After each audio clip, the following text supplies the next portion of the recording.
Hey everybody, happy Earth Day 2020. This is coming to you from Dave Johnson. I'm a zookeeper here in Denver and the executive director of the Katie Adamson Conservation Fund.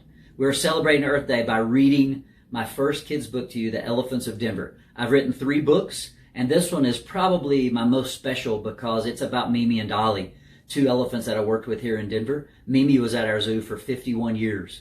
And in this book, I have special mementos for our community, trunk prints from Mimi, footprints from Dolly, and a painting that Mimi did, spray painted for you guys. It's like a really colorful sneeze that we wanted to share with you.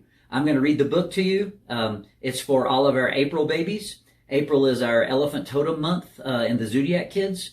And so we want to celebrate all your birthdays and Earth Day by reading Elephants of Denver. Enjoy and have a wonderful day out there. Thanks, guys.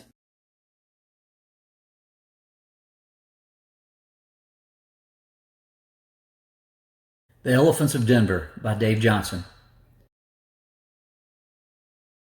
Her name was Sissy Sally Sassafras, and she loved rhinos, penguins, and giraffes. Animals were her true love, you see, and where they lived was where she'd be. Sissy drew their pictures and colored their faces, studied their homes, and visited those places. She lived in the state of Colorado, with lots of cool places for her to go. Sissy climbed the mountains and paddled the rivers, and seeing Bighorn just gave her the shivers. Sissy was proud to be an animal nerd. She loved everything feathered and everything furred. It's a passion she'd had since she was small, and her parents had hoped she'd outgrow it all. Elk and beaver, moose and bear, so many animals to see, living everywhere. But her most favorite thing in the world to do was to head down to Denver and visit the zoo. At the entrance she giggled about all the fun as the shiny safari greeted the sun. When she entered the zoo, her face got the grins, for the animals there were all her best friends. The sea lion Bismarck would wave to the crowd, and the hyena Ngozi was a mother so proud. Dikembe the giraffe was strutting around with his big spotted head so far off the ground.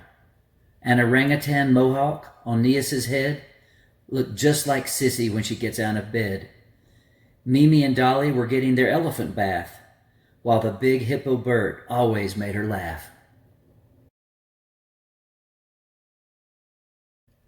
Sissy loved the action she saw at the zoo, the bug toss, the feedings, and keeper talks too.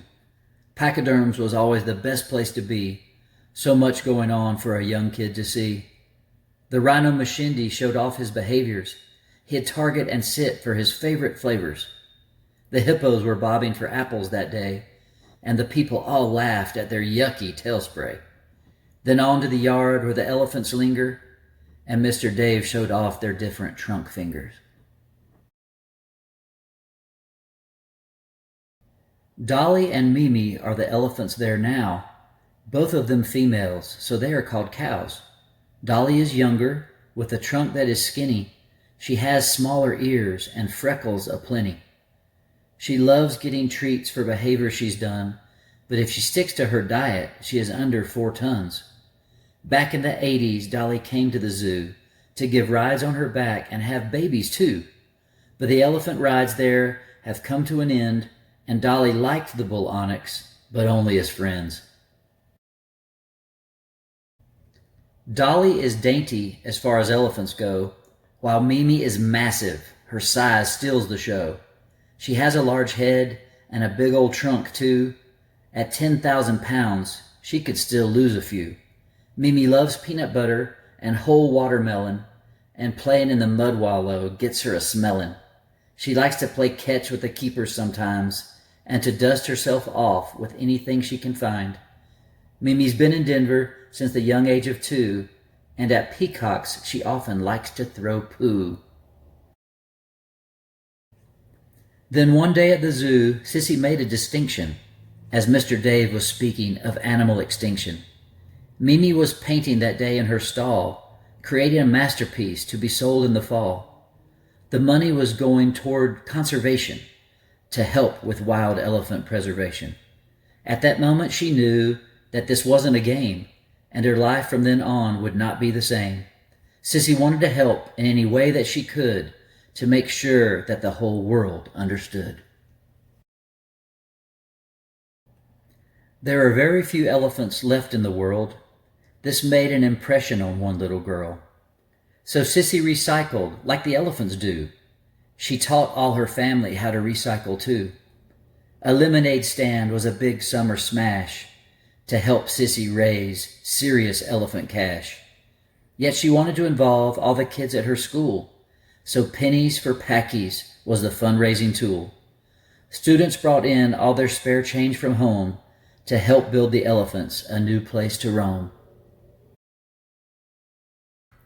This is what Sissy wanted so badly to do, to help elephants have a better place at the zoo. A new home for the girls was just the start of the plan, and to educate the people so they could understand that the zoo elephants are great ambassadors now for all wild creatures to be protected somehow. The rhino and gibbon, saurus crane and flying fox teach people in Denver to think outside of the box. And what did Mr. Dave say from his heart? It's our job to preserve them. We must do our part.